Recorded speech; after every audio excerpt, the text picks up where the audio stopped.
What's going on, guys? Time for a little more Jays talk as we've got some more news dropping today. I'll pop up a tweet here from Shai Davidi. He's announced who's going to be on the opening day roster for the Blue Jays from a positional player standpoint.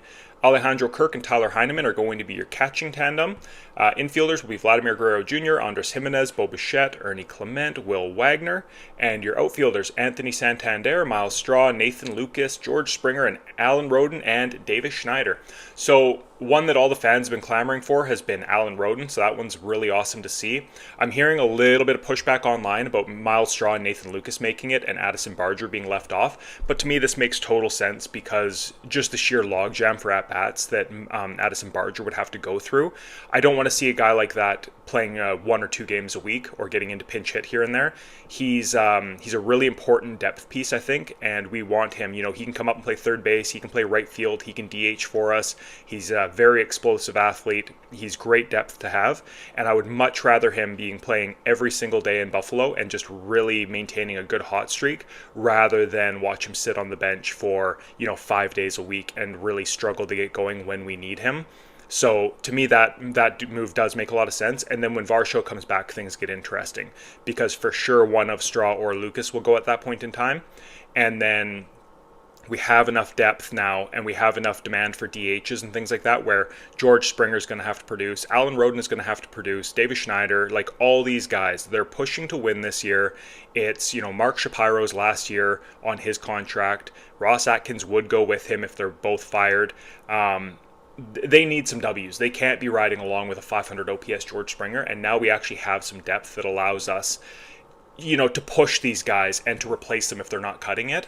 And, we've got a Relvis Martinez as well. So, the Davis Schneiders of the world, the George Springers, the Ernie Clements, like these guys are going to have to produce if they want to remain on the roster. It's as simple as that. So, yeah, really promising stuff. I'll flip over to Fangraphs now. And here, let me just bring this up. So this is their projected opening day lineup versus right-handed pitching for the Blue Jays. So they've got Bo Bichette batting leadoff, Vladimir Guerrero Jr. playing first base, batting second, Santander DHing, batting third, Jimenez, Kirk, Springer, Roden, Clement, and Nathan Lucas. Again, this is versus righties. I would imagine Miles Straw would be in there against lefties, and maybe Alan Roden would be out of the lineup, and Davis Schneider would be shuffled in somewhere against lefties. Nothing really surprising here. Andres Jimenez isn't your typical 4-hitter, but the game of baseball has changed so much lately that, a cleanup hitter doesn't really mean what it used to. Like, Vladimir Guerrero or Anthony Santander would have been cleanup hitters in most lineups, or maybe even a Bo Bichette.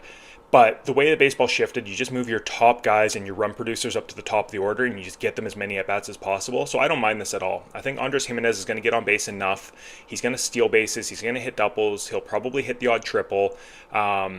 And then Kirky behind him has been launching the ball. He's been hitting really hard. He's a gap-to-gap hitter. He doesn't hit a ton of home runs, but he makes a lot of good contact. And there'll be a lot of nice hit-and-run possibilities there and a lot of gappers where Jimenez is able to score. So I think that from a run creation point of view, I think having Jimenez and Kirk getting up there frequently will lead to a lot of runs and is ultimately the right move. George Springer at batting sixth, I don't love it, but I mean, give him to him out of the gate, and if he doesn't produce, he'll be replaced. It's as simple as that. So you know what? He's getting paid 20, 25 million, whatever it is this year. Let him have his at-bats and let him see what he's got. And if he doesn't have it, get rid of him. Simple as that. Alan Roden batting 7. I hope he takes this job and runs with it. I hope by the end of the year he's actually batting leadoff. But that would depend a lot on how Bo Bichette feels about the situation too. If Bo Bichette is fixated on wanting to be leadoff, by all means leave him there. And maybe Roden moves up to 4 and then you got Jimenez and Kirk behind him. But I think Alan Roden ultimately will move up this lineup throughout the year. Ernie Clement batting 8 and Nathan Lucas batting 9. The only name really missing here is Will Wagner. I'm interested to see what they actually do with him because I could see him spelling out Ernie Clement at third a fair bit, or moving into that DH spot, and then you have Santander taking Springer out, etc., etc. Obviously, there's tons of permutations you can run here with this lineup, but on its face, it looks really good, and I'm really quite excited about this lineup for the first couple of weeks until Dalton Varsho comes back into center field and probably slots somewhere up in that 4, 5, 6 range. So, yeah, really good stuff to see. I love who made the roster. It totally makes sense to me. I'm not thrilled that Barger's not there, but I understand it from just the at-bats point of view. And like I say, just trying to keep guys fresh, trying to keep guys in the best position to contribute and succeed.